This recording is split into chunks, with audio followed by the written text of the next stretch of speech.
உறவுகளுக்கு அன்பான வணக்கம். இன்றைய நாளையும் ஒரு காணொளியில் சந்திக்கிறோம். இதற்கு முன்னர் பதிவிட்ட ஒரு காணொளிக்கும் ஒரு சில எதிர்ப்புகள் கிளம்பின. ஆலயங்களில் வெடி கொளுத்த தேவையில்லை, வெடி கொளுத்துறது அப்படின்றது ஒரு ஆடம்பரமான கலாச்சாரமாக மாறுது. இதனால் நிறைய பாதிப்புகள் வருது, நிறைய விபத்துக்கள் நடந்திருக்கு அப்படின்னு சொல்லி பொதுப்படையாக ஒரு விஷயத்தை பேசியிருந்தேன்.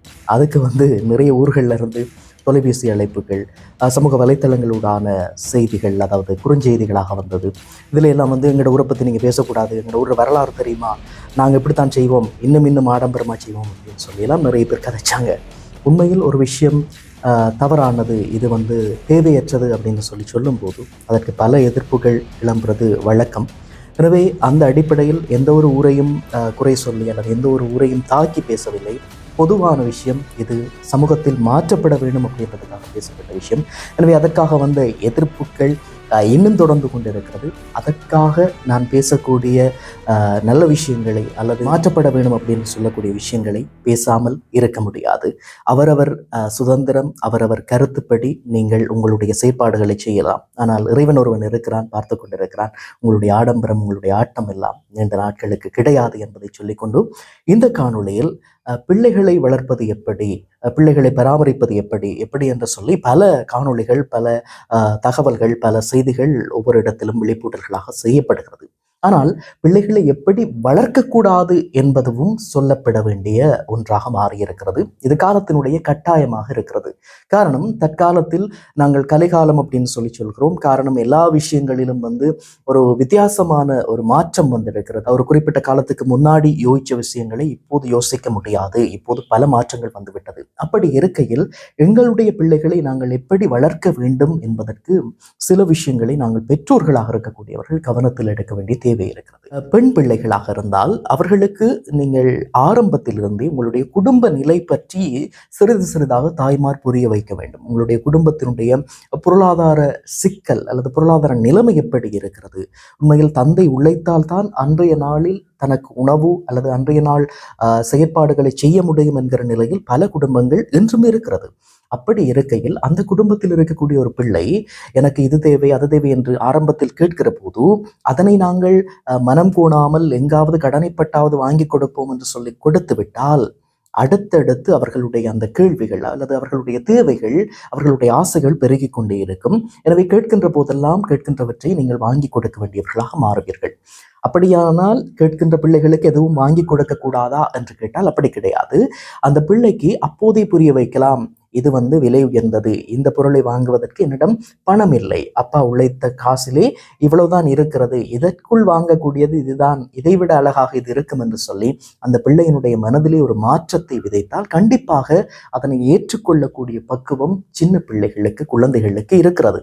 அப்படி ஆரம்பத்தில் பழக்கி விட்டீர்களாக இருந்தால் கண்டிப்பாக அவர்கள் ஒரு கட்டத்தில் வளர்கிற போது, அவர்களுக்கு தேவைகள் வருகிற போது அல்லது அவர்களுக்கு ஆசைகள் வருகிற போது, அந்த பொருளை பார்த்து வாங்க வேண்டும் என்று தோணுகிற போது உங்களிடம் சொல்வார்கள். சொன்ன போது நீங்கள் அந்த விஷயத்தை புரிய வைக்கலாம். இவ்வளவுதான் பணம் இருக்கிறது, இந்த பணத்துக்குள் வாங்கக்கூடிய மாதிரி அதே போல அழகானதை பார்த்து வாங்கலாம் என்று சொல்லி அவர்களுக்கு புரிய வைத்து வாங்கி கொடுக்கலாம். ஏனென்றால் இப்போது நிறைய பேர் ஆன்லைன் மூலமாக ஆர்டர் செய்து பல பொருட்களை வாங்குகிறார்கள்.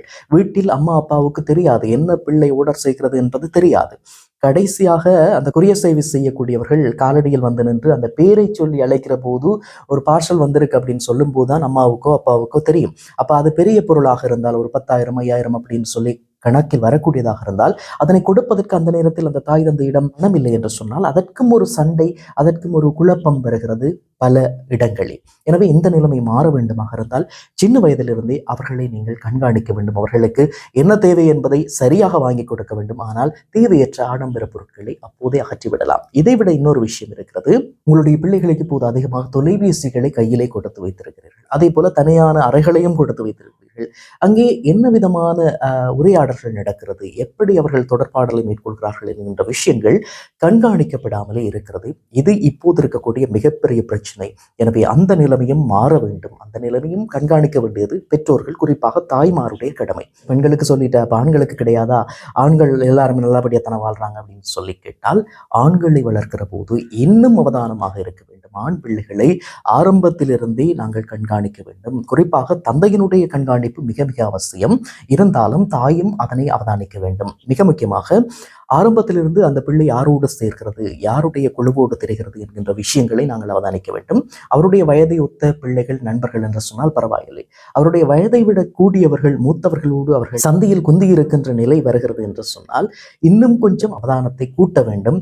காரணம், இவருடைய வயதுக்கும் அவரோடு கூடியிருக்கிறவர்களுடைய வயதுக்கும் வித்தியாசம். எனவே பெரியவர்கள் நடந்து கொள்கின்ற விதமாகத்தான் இவரும் பழகிக் கொள்வார். இப்படி பழகுகிற போது தவறான வழிகளில் செல்வதற்கெல்லாம் வாய்ப்புகள் இருக்கிறது, குறிப்பாக போதைப்பொருள் பாவனை இப்படியான விஷயங்கள்.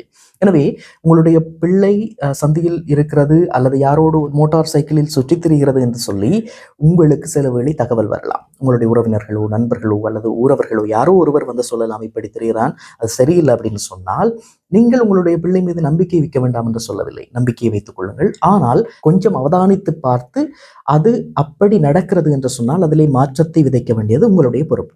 அது இல்லாமல் நீங்கள் அந்த சொல்ல வருகின்றவர்களோடு அல்லது அந்த விஷயத்தை உங்களிடம் கொண்டு வந்து சேர்த்தவரோடு நீங்கள் சண்டை போடுகிற போது, என்னுடைய பிள்ளை அப்படி கிடையாது, என் பிள்ளையை பற்றி எனக்கு தெரியும், நீங்கள் அதை பற்றி கதைக்கிறது யார் அப்படின்னு சொல்லி சண்டை போடுகிற போது அவர்கள் இனிமேல் ஏதாவது தவறுகள் நடந்தால் கூட, இனிமேல் ஏதாவது தவறை கண்டால் கூட அதை பற்றி உங்களிடம் சொல்ல வரமாட்டார்கள். ஆனால் அந்த பிள்ளை சிறிது சிறிதாக சில தவறுகளை செய்ய ஆரம்பித்து ஒரு கட்டத்தில் பெரிய தவறுகளின் உச்சத்தில் வந்து நிற்கிற போது உங்களை வீதியிலோ அல்லது போலீஸ் நிலையத்திலோ நிறுத்துகிற போதுதான் இவ்வளவு தவறுகள் செய்திருக்கிறாரா அல்லது இவ்வளவு பிழையான வழியில் நடந்திருக்கிறானா என்பது தெரியும். அந்த நேரத்தில் அந்த பிள்ளையை யார் நினைத்தாலும் திருத்த முடியாது, மாற்ற முடியாது.